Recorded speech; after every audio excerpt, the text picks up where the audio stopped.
എൻ്റെ ദുരിത ജീവിതം തുടങ്ങുകയായിരുന്നു. അല്പം പോലും എൻ്റെ മിടുക്കോ ബുദ്ധിയോ ഇല്ല. ദൈവം എന്നെ ചേർത്ത് നിർത്തുകയായിരുന്നു. മറുനാടൻ എന്ന് കേൾക്കുമ്പോൾ നമ്മുടെ ഓർമ്മയിലേക്ക് പെട്ടെന്ന് വരുന്നത് ഷാജിൻ സ്കറിയ സാറിനെയാണ്.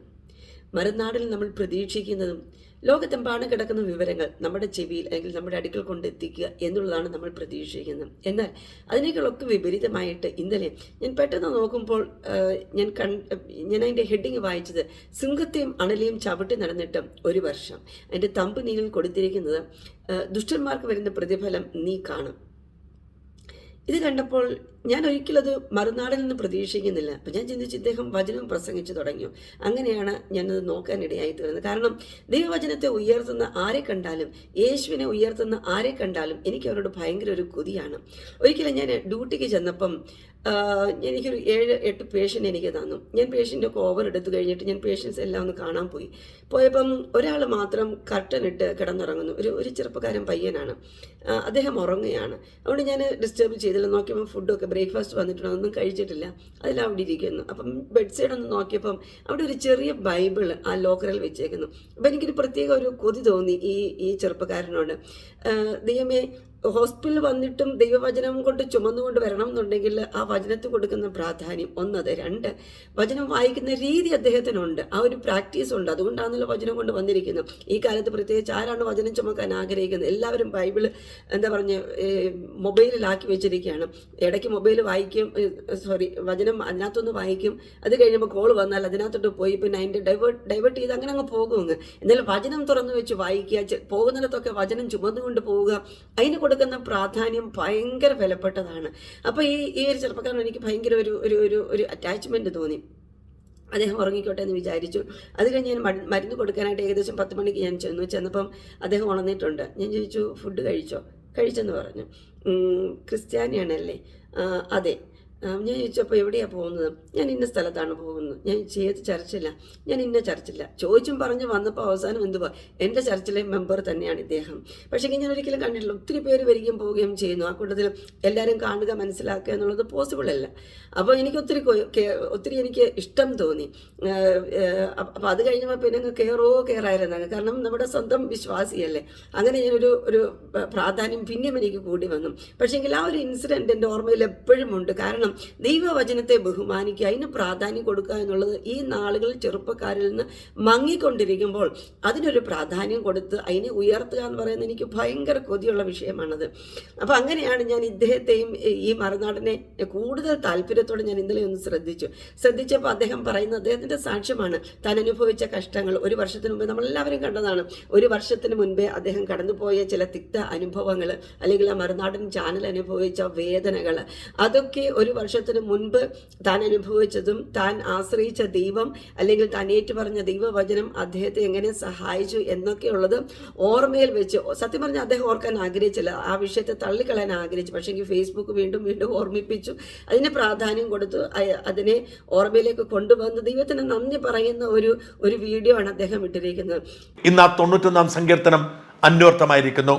വേടന്റെ കെണിയിൽ നിന്നും, മാരകമായ മഹാമാരിയിൽ നിന്നും, സിംഹങ്ങളുടെ മുൻപിൽ നിന്നും ദൈവം എന്നെ രക്ഷിച്ചിരിക്കുന്നു. അപ്പം എനിക്ക് സത്യം പറഞ്ഞ വലിയൊരു താല്പര്യം ഇന്നലെ എനിക്ക് അദ്ദേഹത്തോട് അല്ലെങ്കിൽ ആ ചാനലിനോട് എനിക്ക് തോന്നി. കാരണം ദൈവവചനത്തിൽ പറയുന്നു, യേശു ഒരിക്കൽ 10 കുഷ്ഠരോഗികളെ സൗഖ്യമാക്കി. അതിൽ 9 എണ്ണവും മാറിപ്പോയി. അവർ സൗഖ്യം പ്രാപിച്ചവരുടെ വഴിക്ക് പോയി. എന്നാൽ ഒരാൾ മാത്രം തിരിച്ചു വന്ന് യേശുവിന് നന്ദി പറയുന്നു. അത് യേശുവിന് ഭയങ്കര കൊതിയുള്ള വിഷയമാണ്. അത് ഞാൻ എൻ്റെ ജീവിതത്തിൽ അനുഭവിച്ചിട്ടുണ്ട്. ദൈവത്തോട് തിരിച്ചു വന്ന് നമ്മുടെ വാക്കുകളിൽ, നമ്മുടെ വാചകങ്ങളിൽ യേശുവിന് നന്ദി പറയുക എന്നൊരു ഭയങ്കര കൊതിയുള്ള വിഷയമാണ്. ഒരു ദിവസം ഞാൻ ചർച്ചിൽ പോകാൻ വേണ്ടി രാവിലെ തൊട്ട് ഇങ്ങനെ പ്രിപ്പയർ ആകുകയാണ്. അപ്പം ചർച്ചിൽ ഇഷ്ടം പോലെ സാക്ഷ്യം പറയാനുള്ള സമയങ്ങൾ തരാറുണ്ട്. അപ്പം ഞാൻ ദൈവത്തോട് പറഞ്ഞു, ദൈവം ഇന്ന് എനിക്ക് സാക്ഷ്യം പറയാൻ ആഗ്രഹമുണ്ട്, പക്ഷേങ്കിൽ എന്ത് പറയണമെന്ന് എനിക്കറിയത്തില്ല. അപ്പം ദൈവനോട് പറഞ്ഞു, നീ നന്ദി പറ, എഴുന്നേറ്റ് നീ നന്ദി പറയാൻ. ഞാൻ ചോദിച്ചു, എന്തിനാ നന്ദി പറയാൻ? ഇന്ന് എൻ്റെ ജീവിതത്തിലൊന്നും സംഭവിച്ചിട്ടില്ല, ഈ ആഴ്ചയിലൊന്നും സംഭവിച്ചില്ല, ഈ മാസത്തിലൊന്നും സംഭവിച്ചില്ല. പിള്ളേർക്ക് നല്ലൊരു ജയം കിട്ടുക, അല്ലെങ്കിൽ നല്ലൊരു അഡ്മിഷൻ അവർക്ക് കിട്ടുക, അല്ലെങ്കിൽ എൻ്റെ ജോലിയിൽ എനിക്ക് ഒരു പ്രൊമോഷൻ കിട്ടുക, സാലറി വർദ്ധിക്കുക, ഇതൊക്കെയാണല്ലോ നമ്മൾ നന്ദി പറയുന്ന കാര്യങ്ങൾ. അപ്പം ദൈവനോട് ചോദിച്ചു, ജനിച്ച നാൾ മുതൽ ഈ നിമിഷം വരെ നിന്നെ നടത്തിയ വിധങ്ങളൊന്ന് ഓർത്ത് നോക്ക്. ഞാൻ നിനക്ക് എന്തെല്ലാം നന്മകൾ ചെയ്തു തന്നു, ശത്രു എവിടെല്ലാം നിന്നെ വെല്ലുവിളിച്ചു, ആ വെല്ലുവിളിയിൽ നിന്നൊക്കെ വിടുവിച്ച് നിന്നെ ജയമാക്കി പുറത്തു കൊണ്ടുവന്ന് മാത്രം ഒന്ന് ഓർത്ത് നോക്ക്. അല്ല അതും വേണ്ട, കോവിഡിൻ്റെ സമയങ്ങൾ ഞാൻ നിനക്ക് ധൈര്യം പകർന്നു തന്നത്, ഞാൻ നിന്നെ സൂക്ഷിച്ച വിധങ്ങൾ, ഒരു പനി പോലും വരാതെ ഞാൻ നിന്നെ സൂക്ഷിച്ച വിധങ്ങളൊക്കെ ഒന്ന് ഓർത്തു കഴിഞ്ഞാൽ നിനക്ക് നന്ദി പറയാനില്ലേ? അപ്പോഴാണ് എൻ്റെ പോഷത്വം ഞാൻ മനസ്സിലാക്കുന്നത്. അപ്പം ഞാൻ അതെല്ലാം കൂടെ ഒന്ന് കണക്ക് കൂട്ടി നന്ദി പറയാനായിട്ട് ഇങ്ങനെ സന്തോഷിച്ച് ഞാനിങ്ങനെ ഇരിക്കുകയാണ്. അപ്പോൾ അതിൻ്റെ ഇടയ്ക്ക് ചർച്ചയിൽ പോകുന്നതിന് മുമ്പ് ഞാൻ എൻ്റെ മമ്മിയെ ഒന്ന് വിളിച്ചു. അപ്പോൾ മമ്മിയെ വിളിച്ചപ്പോൾ മമ്മിയോട് പറഞ്ഞിട്ട് ഞാൻ നിന്നെക്കുറിച്ച് ഇന്നൊരു സ്വപ്നം കണ്ടു, ആ സ്വപ്നത്തിൽ നീ ഒരു ദീർഘശ്വാസം വിട്ടിട്ട് ദൈവത്തിന് നന്ദി പറയുന്നു. അപ്പോൾ രണ്ടായല്ലോ. അങ്ങനെ ഞാൻ ഇതെല്ലാം കൂടെ മനസ്സിൽ വെച്ച് അതിനൊക്കെ എൻ്റെ സന്തോഷം ഒന്നുകൂടെ അങ്ങ് വർദ്ധിച്ചങ്ങ്. അങ്ങനെ ഞാൻ ചർച്ചിൽ ചെന്ന് എനിക്ക് കിട്ടിയ സമയമായപ്പോൾ സാക്ഷ്യത്തിന് എഴുന്നേറ്റ് നിന്ന് ഈ കാര്യങ്ങളെല്ലാം ഒറ്റ ശ്വാസത്തിന് ഞാനിതെല്ലാം കൂടെ പറഞ്ഞ് സാക്ഷ്യം പറഞ്ഞ് ദൈവത്തിന് നന്ദി പറഞ്ഞിട്ട്, സത്യം പറഞ്ഞാൽ നല്ല നിറഞ്ഞ ഹൃദയത്തോടെ ഞാൻ ദൈവത്തിന് സാക്ഷ്യം പറയുന്നത്. അപ്പം സാക്ഷ്യം പറഞ്ഞിട്ട് ഞാൻ ഇരുന്നു. അത് കഴിഞ്ഞ് ഞങ്ങളുടെ പാസ്റ്റർ ദൈവവചനമായിട്ട് എഴുന്നേറ്റ് പ്രസംഗിക്കാനും അന്ന് അദ്ദേഹം പ്രസംഗിച്ചതും അത് തന്നെയായിരുന്നു. 3 പോയിന്റാണ് അദ്ദേഹം അന്ന് പ്രസംഗിച്ചത്. ആ 3 പോയിന്റിൽ ഒരു point be grateful to the lord അല്ലെങ്കിൽ be thankful to the lord എന്നുള്ളതായിരുന്നു അദ്ദേഹത്തിൻ്റെ ഒരു പോയിന്റ്. എനിക്കങ്ങ് ഒത്തിരി സന്തോഷം തോന്നി. കാരണം നമ്മുടെ യേശു എന്തുമാത്രം ആഗ്രഹിക്കുന്നു, നമ്മുടെ വായിന്ന് ഒരു നന്ദിയുള്ള വാക്ക് കേൾക്കാൻ ദൈവം ഒത്തിരി ആഗ്രഹിക്കുന്നു. യാതൊരു ചെലവുമില്ല. നമുക്ക് ജസ്റ്റ് 2 വാക്കുകൾ കൂട്ടിച്ചേർത്ത് നിന്നുകൊണ്ട് ദൈവസ്ഥലിൽ എഴുന്നേറ്റ് നിൽക്കാൻ ഒരു ധൈര്യം വേണം. എഴുന്നേറ്റ് നിന്ന് ഒരു വാക്ക് പറയാൻ നമുക്കൊരു ധൈര്യം വേണം, ഒരു ആഗ്രഹം വേണം, ഒരു വാഞ്ച വേണം. അത് മാത്രമേ ദൈവം ആഗ്രഹിക്കുന്നുള്ളൂ. അപ്പം എനിക്ക് ഒത്തിരി സന്തോഷം തോന്നി. കാരണം ദൈവത്തിൻ്റെ വചനം പറയുന്നു, 2 3 സാക്ഷികളുടെ വാമൊഴിയാൽ ഏതൊരു കാര്യം ഉറപ്പിക്കാം. അങ്ങനെയെങ്കിൽ ഇത് 1 അല്ല 2 അല്ല 3 പ്രാവശ്യം ദൈവത്തെ ഇത് തന്നെ വീണ്ടും റിപ്പീറ്റിൽ എന്നെ കാണിച്ചെങ്കിൽ എൻ്റെ വായിൽ നിന്ന് എന്നതുപോലെ തന്നെ നമ്മുടെ സകലരുടെ വായിൽ നിന്ന് ദൈവം നന്ദിയുള്ള വാക്കുകൾ ദൈവം പ്രതീക്ഷിക്കുന്നു. അല്ലേ? ഞാൻ ചിലരെയൊക്കെ ഇങ്ങനെ ശ്രദ്ധിക്കാറുണ്ട്, ദൈവമേ ഒരിക്കൽ പോലും സാക്ഷ്യം പറയാത്തവരെ ഞാൻ ആത്മീയ ലോകത്തിൽ കണ്ടിട്ടുണ്ട്. എന്തെല്ലാം നന്മകൾ ദൈവം അവരുടെ ജീവിതത്തിൽ ചെയ്തു കൊടുക്കുന്നു. എഴുന്നേറ്റ് ഒരു വാക്കിൽ ദൈവത്തിന് നന്ദി പറയുവാൻ ഇവർക്ക് കഴിയത്തില്ല. ചിലപ്പോൾ അവർ പറയുന്നുണ്ടായിരിക്കും, ഞങ്ങളുടെ വീട്ടിലിരുന്ന് ദൈവത്തിന് നന്ദി പറയുന്നുണ്ട്. ഉണ്ട്. പക്ഷേ എങ്കിൽ സങ്കീർത്തനക്കാരൻ ദാവീദിന്റെ സാക്ഷ്യം സങ്കീർത്തനങ്ങളൊന്ന് വായിച്ചു നോക്കിക്കഴിഞ്ഞാൽ മൊത്തവും ദൈവത്തിന് നന്ദി കൊടുക്കുന്നതാണ്. തൻ്റെ കഷ്ടങ്ങൾ സഹായിച്ച ദൈവത്തിന് നന്ദി പറയുന്നതാണ് സങ്കീർത്തനങ്ങൾ കൂടുതലും. പിന്നെ മറ്റൊരിടത്ത് സങ്കീർത്തനം പറയുന്നു, ദൈവം എൻ്റെ പ്രാണന് വേണ്ടി ചെയ്തത് ഞാൻ സഭയുടെ മധ്യത്തിൽ വിവരിക്കും. വിവരിക്കുക എന്ന് പറയുന്നത് വാക്കുകൾ കൊണ്ടാണ് വിവരിക്കുന്നത്. ആ വാക്കുകൾ കൊണ്ടാണ് ദൈവത്തിന് മഹത്വം കൊടുക്കുന്നത്. ദൈവത്തിൽ എഴുന്നേറ്റ് നിൽക്കുക എന്ന് പറയുന്നത് തന്നെ ഒരു ധൈര്യം നമുക്ക് വേണം. പിന്നെ യേശുവിന് മഹത്വം നമ്മുടെ വാക്കുകൾ കൊണ്ട് കൊടുക്കുക എന്ന് പറയുന്നത് അതിനും ഒരു ധൈര്യം വേണം. എന്ന് പറഞ്ഞാൽ, ചുരുക്കി പറഞ്ഞാൽ, പെന്തക്കോസ്ത് ഭാഷയിൽ പറഞ്ഞാൽ ദൈവം ഒരു കൃപ തന്നെങ്കിൽ മാത്രമേ ദൈവത്തിൽ നമുക്ക് എഴുന്നേറ്റ് നിൽക്കാൻ പറ്റത്തുള്ളൂ. ആ ഒരു നന്ദിയുള്ള ഹൃദയം ആ ഷാജൻ സറിൽ കണ്ടപ്പോൾ എനിക്ക് ഒത്തിരി കൊതി എനിക്ക് അദ്ദേഹത്തോട് തോന്നി. അദ്ദേഹം തൻ്റെ കാര്യങ്ങളൊക്കെ പറഞ്ഞിട്ട് അത് നമ്മൾ പ്രത്യേകിച്ച് ശ്രദ്ധിച്ച് കേട്ടാൽ നമുക്കറിയാൻ പറ്റും. പിന്നെ തന്നെത്താൻ ഉയർത്തുമല്ല, തൻ്റെ ബലം കൊണ്ടോ തൻ്റെ ആരോഗ്യം കൊണ്ടോ ഒന്നും തിരിച്ചു വന്നതല്ല. അദ്ദേഹം നല്ലൊരു മനുഷ്യനാണ്, നല്ലൊരു സ്ഥാനത്തിരിക്കുന്നവനാണ്. അനേകരെ പിടിച്ച് സ്ഥാനത്തിരിക്കുന്നവരെ പദവിയിലിരിക്കുന്നവരൊക്കെ കണ്ടു കേട്ട് അദ്ദേഹത്തിന് പുറത്ത് വരാൻ കഴിയും. പക്ഷേ അതൊന്നുമല്ല. ആദ്യമേ മഹത്വം കൊടുക്കുന്നത് ദൈവത്തിനാണ്. ദൈവത്തിന് മഹത്വം കൊടുത്തിട്ടാണ് മറ്റുള്ള ചില 1-2 പേരുടെ പേരുകൾ പറയുന്നുണ്ട്, അദ്ദേഹം നന്ദി പറയുന്നുണ്ട്. പക്ഷെങ്കിൽ മഹത്വം മൊത്തവും കൊടുക്കുന്നത് ദൈവത്തിനാണ്. അല്പം പോലും എൻ്റെ മിടുക്കോ ബുദ്ധിയോ ഇല്ല. അത് കൊടുക്കുന്ന കണ്ടപ്പോൾ എനിക്ക് അദ്ദേഹത്തോട് ബഹുമാനം തോന്നി. കാരണം ഇവരുടെയൊക്കെ ചാനൽ എന്ന് പറഞ്ഞു കഴിഞ്ഞാൽ ഇഷ്ടംപോലെ സബ്സ്ക്രൈബേഴ്സ് ഉണ്ട്, മില്യൺസ് സബ്സ്ക്രൈബേഴ്സാണ് ഇവർക്കുള്ളത്. ഒരു ദിവസം ഒന്ന് വചനം വായിച്ചിട്ട് കഴിഞ്ഞാൽ ദൈവത്തിൻ്റെ വചനം പറയുന്നു, വചനം വായിക്കുന്നതും അത് കേൾപ്പിക്കുന്നവരും ഭാഗ്യമുള്ളവരാണ്. വെളിപ്പാട് പുസ്തകത്തിൽ അങ്ങനെയാണ് പറയുന്നത്.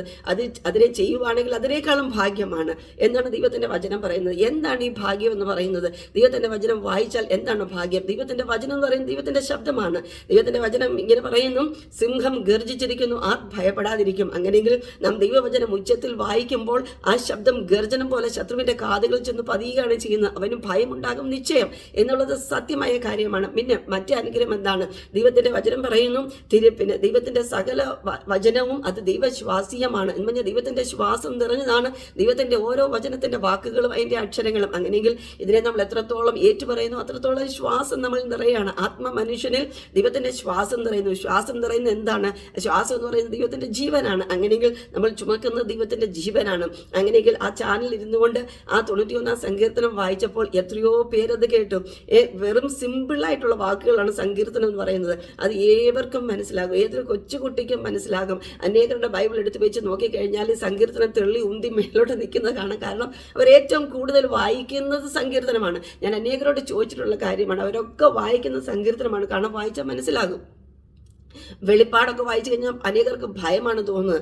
ഉൽപ്പത്തിയും പുറപ്പാടൊക്കെ വായിച്ചു കഴിഞ്ഞാൽ അതിനകത്തുള്ളൊരു രസം തോന്നുകയല്ല. പക്ഷേ എങ്കിൽ സങ്കീർത്തനം എന്ന് പറഞ്ഞു കഴിഞ്ഞാൽ ഏതൊരു മനുഷ്യനും ആശ്വാസം കൊടുക്കുന്നതാണ്, ഏതൊരു മനുഷ്യനും സിമ്പിളായിട്ട് മനസ്സിലാക്കുന്ന കാര്യമാണ്. അതുകൊണ്ടാണ് സങ്കീർത്തനം വായിക്കാൻ എല്ലാവരും ഇഷ്ടപ്പെടുന്നത്. അതുകൊണ്ട് ഷാജൻ സ്കറിയ സാറിനോട് എനിക്ക് പറയാനുള്ളത്, എപ്പോഴെങ്കിലുമൊക്കെ സമയം കിട്ടുമ്പോൾ ഈ വചനത്തിൻ്റെ അല്ലെങ്കിൽ സങ്കീർത്തനത്തിൻ്റെ 1-2 ഭാഗങ്ങൾ ഒന്ന് വായിച്ചിട്ട് കഴിഞ്ഞാൽ പാവപ്പെട്ട വിശ്വാസികൾക്ക് അത് കേൾക്കാൻ പറ്റും. ക്രിസ്ത്യാനി ആയതുകൊണ്ട് സങ്കീർത്തനങ്ങൾ വചനം വായിക്കുന്നു എന്നുള്ളത് ഞാൻ ഒരിക്കലും വിശ്വസിക്കുകയല്ല. വചനം വായിക്കാത്ത ബൈബിൾ ഇല്ലാത്ത ക്രിസ്ത്യാനികളുടെ വീടുകളെ എനിക്കറിയാം.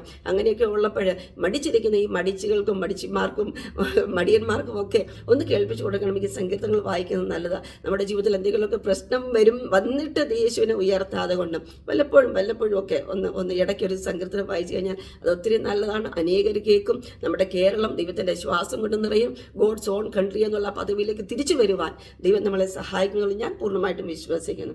എന്തായാലും ആ ദൈവവചനത്തെ ഉയർത്തിയ ആ ഷാജൻ സ്കറിയ സാറിനെ ദൈവം ധാരാളമായി അനുഗ്രഹിക്കട്ടെ. അവരുടെ ചാനലിന് ദൈവത്തിൻ്റെ ആശ്വാസം കൊണ്ട് നിറയ്ക്കട്ടെ എന്നുള്ള ഏക പ്രാർത്ഥനയോടെ എൻ്റെ വാക്കുകളെ ചുരുക്കുന്നു. ദൈവം നമ്മളേവരെയും അനുഗ്രഹിക്കട്ടെ. അത്യുന്നതന്റെ സംരക്ഷണത്തിൽ വസിക്കുന്നവനും സർവശക്തന്റെ തണലിൽ കഴിയുന്നവനും കർത്താവിനോട് എൻ്റെ സങ്കേതവും എൻ്റെ കോട്ടയും ഞാൻ ആശ്രയിക്കുന്ന എൻ്റെ ദൈവവും എന്ന് പറയും. അവിടുന്ന് നിന്നെ വേടന്റെ കെണിയിൽ നിന്നും മാരകമായ മഹാമാരിയിൽ നിന്നും രക്ഷിക്കും. തൻ്റെ തൂവലുകൾ കൊണ്ട് അവിടുന്ന് നിന്നെ മറച്ചുകൊള്ളും. അവിടുത്തെ ചിറകുകളുടെ കീഴിൽ നിനക്ക് അഭയം ലഭിക്കും. അവിടുത്തെ വിശ്വസ്തത നിനക്ക് കവചവും പരിചയമായിരിക്കും. രാത്രിയിലെ ഭീകരതയെയും പകൽ പറക്കുന്ന അസ്ത്രത്തെയും നീ ഭയപ്പെടേണ്ട. ഇരുട്ടിൽ സഞ്ചരിക്കുന്ന മഹാമാരിയെയും നട്ടുച്ചയ്ക്ക് വരുന്ന വിനാശത്തെയും നീ പേടിക്കേണ്ട. നിന്റെ പാർശ്വങ്ങളിൽ 1000 മരിച്ചു വീണേക്കാം, നിന്റെ വലതുവശത്ത് 10,000, എങ്കിലും നിനക്ക് ഒരനർത്ഥവും സംഭവിക്കുകയില്ല. ദുഷ്ടരുടെ പ്രതിഫലം നിന്റെ കണ്ണുകൾ കൊണ്ട് തന്നെ നീ കാണും. നീ കർത്താവിൽ ആശ്രയിച്ചു, അത്യുന്നതനിൽ നീ വാസമുറപ്പിച്ചു. നിനക്കൊരു തിന്മയും ഭവിക്കുകയില്ല, ഒരനർത്ഥവും നിന്റെ കൂടാരത്തെ സമീപിക്കുകയില്ല. നിന്റെ വഴികളിൽ നിന്നെ കാത്തുപാലിക്കാൻ അവിടുന്ന് തൻ്റെ ദൂതന്മാരോട് കൽപ്പിക്കും. നിന്റെ പാദം കല്ലിൽ തട്ടാതിരിക്കാൻ അവർ നിന്നെ കൈകളിൽ വഹിച്ചുകൊള്ളും. സിംഹത്തിൻ്റെയും അണലിയുടെയും മേൽ നീ ചവിട്ടി നടക്കും. യുവസിംഹത്തെയും സർപ്പത്തെയും നീ ചവിട്ടി മെതിക്കും. അവൻ സ്നേഹത്തിൽ എന്നോട് ഒട്ടി നിൽക്കുന്നതിനാൽ ഞാൻ അവനെ രക്ഷിക്കും. അവൻ എൻ്റെ നാമം അറിയുന്നത് കൊണ്ട് ഞാൻ അവനെ സംരക്ഷിക്കും. അവൻ എന്നെ വിളിച്ചപേക്ഷിക്കുമ്പോൾ ഞാൻ ഉത്തരമരുളും. അവൻ്റെ കഷ്ടതയിൽ ഞാൻ അവനോട് ചേർന്ന് നിൽക്കും. ഞാൻ അവനെ മോചിപ്പിക്കുകയും മഹത്വപ്പെടുത്തുകയും ചെയ്യും. ദീർഘായുസ് നൽകി ഞാൻ അവനെ സംതൃപ്തനാക്കും. എൻ്റെ രക്ഷ ഞാൻ അവന് കാണിച്ചു കൊടുക്കും.